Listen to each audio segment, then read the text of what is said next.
I'm Max Nappy, and this is the Solvers channel for Hitachi cooling and heating professionals.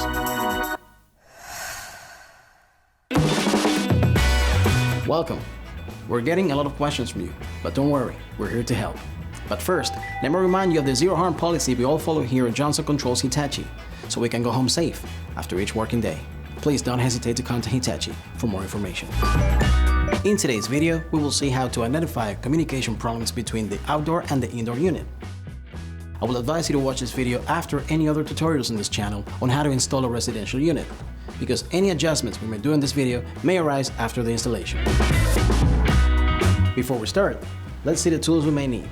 Screwdriver, a perimeter, goggles, and gloves. Now that we have everything, let's get to work. Imagine that we just completed the installation. We have powered up the unit, an alarm code appears, and the system doesn't work. To identify the error, the unit can notify us of 4 possible ways.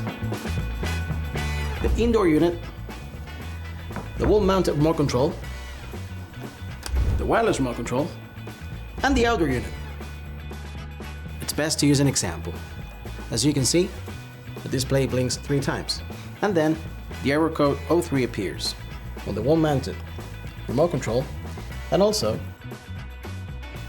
on the wireless remote control. And finally, we can see the warning on the PCB of the outdoor unit. Now that we have checked the error warning, how do we know if the communication problem is in the indoor unit or in the outdoor unit? Take note of the following tip. The indoor unit displays code 00003. The second 0 indicates that the error comes from the indoor unit. If it were a problem with the outdoor unit, we would see 01003. The number 1 indicates that the problem is in the outdoor unit. In this case, we're going to check that the communication wiring is correct and there is no problem. To do this, we're going to check the connections of the indoor unit.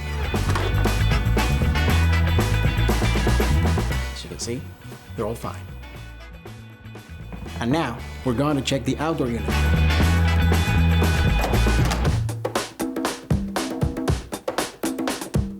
As you can see, a cable came loose, and that's why the outdoor unit cannot communicate with the indoor unit. We're going to fix the problem. Reset the alarm code and check again that the unit is working correctly. This was an example of how to identify problems through the different components of the unit. But the path to identifying problems can be extrapolated to other possible errors. Remember to always check the technical data of your Hitachi unit.